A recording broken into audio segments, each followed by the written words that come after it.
Assalamualaikum students, welcome to Chemistry Bucket. Today we are going to start our unit 1 which is Fundamentals of Chemistry.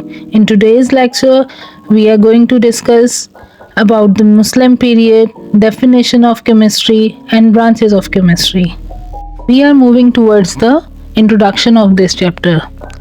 जैसे कि हमारा chapter है fundamental of chemistry. इसका मतलब क्या है कि केमिस्ट्री की बेसिस क्या है, उसकी इम्पोर्टेंस क्या है, वो हमारी डेली लाइफ में किस तरह यूज़ होती है। जैसे कि आपको पता है हमारी डेली लाइफ में चाहे हम घर में हों, बाहर हों, इंडस्ट्रीज़ में हों, तो हमारा किसी न किसी तरीके से केमिकल से ताल्लुक़ जुड़ा रहता है। इस वजह से हमारी जो सर्वाइवल है उसमें केमिकल्स बहुत ज़रूरी हैं, इसलिए हमें केमिकल्स के बारे में जानना और पढ़ना ज़रूरी है। जैसे कि केमिस्ट्री इज़ बेसिकली क्या है, स्टडी ऑफ मैटर। जब मैटर को हम स्टडी करते हैं वो सिंपली है केमिस्ट्री। इसको पढ़ने के लिए हमें मैटर को पहले क्लियर करना चाहिए कि मैटर है क्या। हर वो चीज़ जो कि कुछ वज़न रखती है और जगह घेरती है वो चीज़ मैटर है। जैसे आप नज़र दौड़ाएं, अपने आसपास मौजूद आपकी हर चीज़ क्या है, मैटर। उसके बाद केमिस्ट्री की development with the passage of time बढ़ती गई। जैसे कि आप मेडिसिन्स को देख लें, paper, paints, plastic, soap, detergents, ये सब, इन तमाम चीज़ों का लिंक किससे है, केमिस्ट्री से। और उसके बाद केमिस्ट्री हमें बेसिक नॉलेज प्रोवाइड करती है कि अब हम अपनी हेल्थ को और अपने एनवायरनमेंट को किस तरह से बेहतर बना सकें। मूविंग टुवर्ड मुस्लिम पीरियड, केमिस्ट्री की जो एडवांसमेंट है वो अर्ली सिविलाइजेशन से ही स्टार्ट हो गई थी।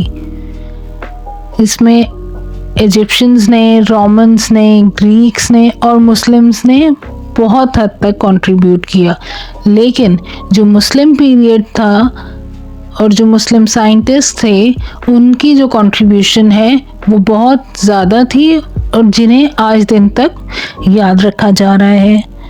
मुस्लिम साइंटिस्ट जो थे उनके कुछ प्रिंसिपल गोल्स थे जिसके तहत वो केमिस्ट्री को आगे लेकर चले। नंबर 1 क्या था कि वो मेथड ढूंढे जिससे लाइफ को बढ़ाया जा सके। फॉर एग्ज़ाम्पल जैसे मेडिसिन्स, कोई बीमारी आ जाती थी तो मेडिसिन्स उस वक्त इतनी बेहतर तौर पर मौजूद नहीं थी, इसलिए उन्होंने मेडिसिन्स को बनाने के लिए केमिस्ट्री का यूज़ किया। उसके बाद कुछ बेस मेटल्स को कन्वर्ट करना चाहा गोल्ड में, और कुछ उस वक्त के लोगों के जो रिलीजियस बिलीफ थे उनके लिए एक फिज़िकल एविडेंस प्रोवाइड करने के लिए भी उन्होंने केमिस्ट्री का सहारा लिया। लेकिन वो ये इक़दाम करने में किसी हद तक कामयाब नहीं हुए, लेकिन उन्होंने इन इक़दामात को करते हुए लैब की बुनियाद रखी। मुस्लिम साइंटिस्ट ने बहुत सारे जो है वो एलिमेंट्स भी डिस्कवर किए, जिनमें से आर्सेनिक, बिस्मथ, एंटीमनी शामिल हैं, और बहुत सारे इंस्ट्रूमेंट जो कि आज भी हम अपनी लैब्स में यूज़ कर रहे हैं, जैसे कि फनल्स हो गई, क्रूसिबल्स हो गए, वो सब क्या है, मुस्लिम साइंटिस्ट की ही इन्वेंशंस हैं। और बहुत सारे ऐसे केमिकल प्रोसेसेस जो आज भी हम अपनी लैब में यूज़ करते हैं, फॉर एग्ज़ाम्पल फिल्ट्रेशन है, डिस्टिलेशन है, फर्मेंटेशन है, ये तमाम जो प्रोसेसेस हैं वो मुस्लिम साइंटिस्ट की ही इन्वेंशंस हैं।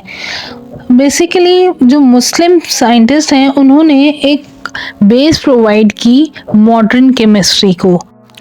जैसा कि हमने पिछली स्लाइड्स में एडवांसमेंट ऑफ केमिस्ट्री जो कि मुस्लिम पीरियड में हुई उसके बारे में पढ़ा, अब हम 1 बाय 1 कुछ साइंटिस्ट को डिस्कस करेंगे और उनकी कंट्रीब्यूशन को 1 बाय 1 डिस्कस करेंगे। सबसे पहले हमारे पास हैं जाबिर इब्न हयान।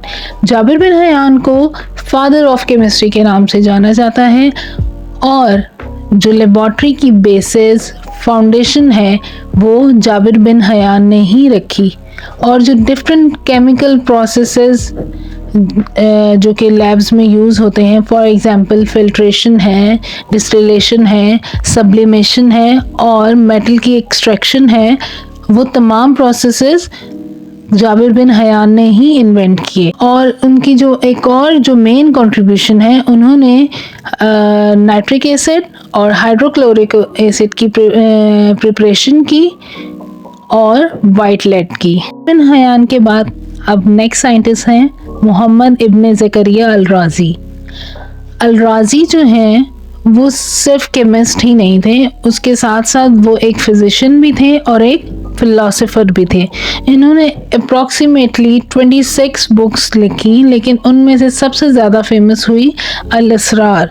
इन्होंने डिफरेंट केमिकल प्रोसेसेस को डिस्कस किया और उसके बाद ये पहले केमिस्ट थे जिन्होंने केमिकल कंपाउंड्स को 4 टाइप्स में डिवाइड किया।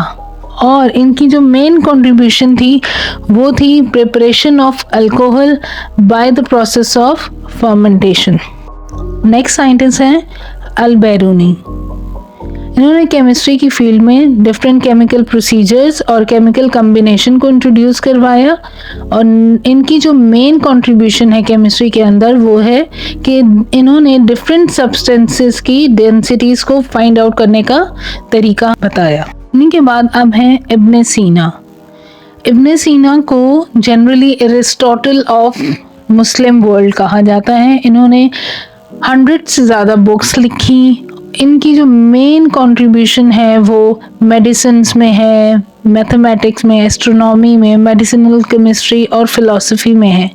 और ये वो फर्स्ट साइंटिस्ट थे जिन्होंने इस आइडिया को रिजेक्ट किया कि बेस मेटल्स को हम गोल्ड में कन्वर्ट कर सकते हैं।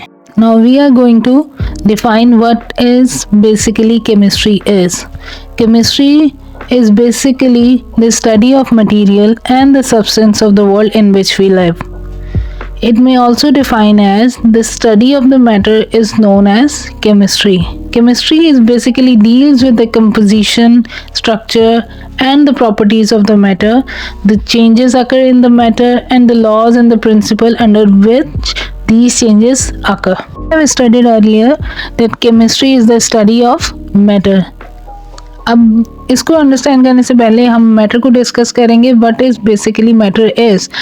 Matter is anything which have some mass and occupy space is called matter. हर वो चीज़ जो कि कुछ वजन रखती है और जगह घेरती है वो मैटर कहलाती है।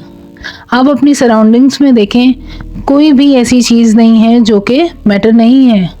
हर चीज़ जो है कुछ ना कुछ वज़न रखती है और वो जगह घेरती है। अब केमिस्ट्री की स्टडी जो है वो हम मैटर की study, these are basically synonyms. अब मैटर की स्टडी को हमने 5 पार्ट्स में डिवाइड किया है। Number 1 is the structure, second 1 composition, third 1 is properties and fourth 1 is law and then principle. सबसे पहले स्ट्रक्चर। किसी भी मैटर का स्ट्रक्चर कैसा है, वो किन एटम की अरेंजमेंट से मिलकर बना है। Second 1 composition. कंपोजिशन का मतलब कि वो किन किन चीज़ों से मिलकर बना है। प्रॉपर्टीज़ भी 2 तरह की होती हैं, फिज़िकल, केमिकल।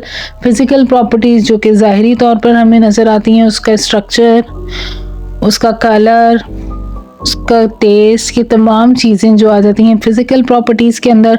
और फिर आ जाती है हमारे पास केमिकल प्रॉपर्टीज़, वो दूसरे एलिमेंट से किस तरीके से रिएक्ट करता है। And then laws and principle, कौन से सर्टेन एक्सपेरिमेंट्स के बाद कुछ लॉ या प्रिंसिपल बनाए जाते हैं, वो मैटर इन तमाम स्टडी को हम केमिस्ट्री के अंदर पढ़ते हैं। और next topic is branches of chemistry. अब क्योंकि केमिस्ट्री का एरिया बहुत डाइवर्स है, उसके तमाम एरियाज़ को कवर करने के लिए उसको कुछ ब्रांचेस में डिवाइड किया गया है ताकि हम उसको इजीली अंडरस्टैंड कर सके। Number 1 is organic chemistry, second 1 inorganic, physical chemistry, analytical chemistry, industrial chemistry, nuclear chemistry, biochemistry and environmental chemistry. Number 1 is organic chemistry. Organic chemistry can be defined as the study of those compounds which contain carbon and hydrogen called hydrocarbons and their derivatives. इसको simply हम ऐसे define करेंगे कि organic chemistry वो chemistry है जिसमें हम उन कंपाउंड्स के बारे में पढ़ते हैं जो कि बेसिकली हाइड्रोकार्बन्स हैं। अब हाइड्रोकार्बन्स हैं क्या? जिनमें कार्बन और हाइड्रोजन मौजूद होते हैं, उनकी स्टडी को हम ऑर्गेनिक केमिस्ट्री कहते हैं। Now inorganic chemistry. अब इनऑर्गेनिक केमिस्ट्री क्या है? जैसे कि हमने ऑर्गेनिक केमिस्ट्री के बारे में पढ़ा कि तमाम जो हाइड्रोकार्बन्स की स्टडी है वो ऑर्गेनिक केमिस्ट्री में होती है। अब इनऑर्गेनिक केमिस्ट्री में हाइड्रोकार्बन्स के अलावा जितने भी एलिमेंट्स या कंपाउंड मौजूद हैं, उन तमाम की स्टडी हम करते हैं इनऑर्गेनिक केमिस्ट्री में। Now physical chemistry. Physical chemistry concerned with the relation between the physical properties of the substance along with the chemical changes in them. Physical chemistry के अंदर हम फिजिक्स और केमिस्ट्री के प्रिंसिपल को कंबाइन करके किसी भी सब्सटेंस की फिजिकल प्रॉपर्टीज और केमिकल प्रॉपर्टीज को प्रिडिक्ट कर सकते हैं। Now it is analytical chemistry. Analytical chemistry में बेसिकली हम लोग मैटर की एनालिसिस करते हैं। अब एनालिसिस भी दो तरह की होती है, एक क्वालिटेटिव और एक होती है क्वांटिटेटिव।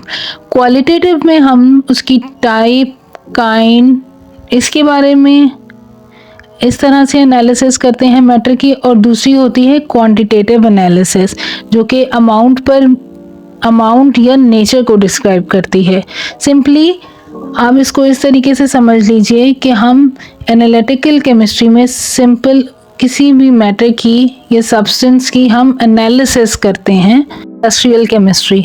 इंडस्ट्रियल केमिस्ट्री में बेसिकली जितने भी इंडस्ट्रियल प्रोडक्ट्स प्रिपेयर किए जाते हैं उनमें यूज़ होने वाली टेक्निक्स और केमिकल प्रोसेसेस को हम स्टडी करते हैं। फॉर एग्जांपल जैसे सीमेंट की प्रिपरेशन है, उसमें कितने केमिकल प्रोसेसेस इन्वॉल्व होंगे या वो किस तरह से प्रिपेयर होगी, वो तमाम हम इंडस्ट्रियल केमिस्ट्री में पढ़ते हैं।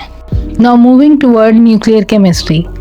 न्यूक्लियर केमिस्ट्री बेसिकली स्टडी है न्यूक्लियस की और उसमें मौजूद पार्टिकल की प्रॉपर्टीज़ की स्टडी करते हैं हम इसमें। न्यूक्लियस के अंदर बेसिकली प्रेजेंट होते हैं प्रोटॉन और न्यूट्रॉन, और इसके अलावा इसमें रेडिएशन की एमिशन और एब्जॉर्प्शन को हम न्यूक्लियर केमिस्ट्री में पढ़ते हैं। Biochemistry. Biochemistry is the branch of science in which we study about the living organisms, और उनमें होने वाले तमाम रिएक्शंस को हम बायोकेमिस्ट्री में पढ़ते हैं, जैसे कि सिंथेसिस रिएक्शन, कंपोजिशन रिएक्शन और decomposition reaction. Last one is environmental chemistry.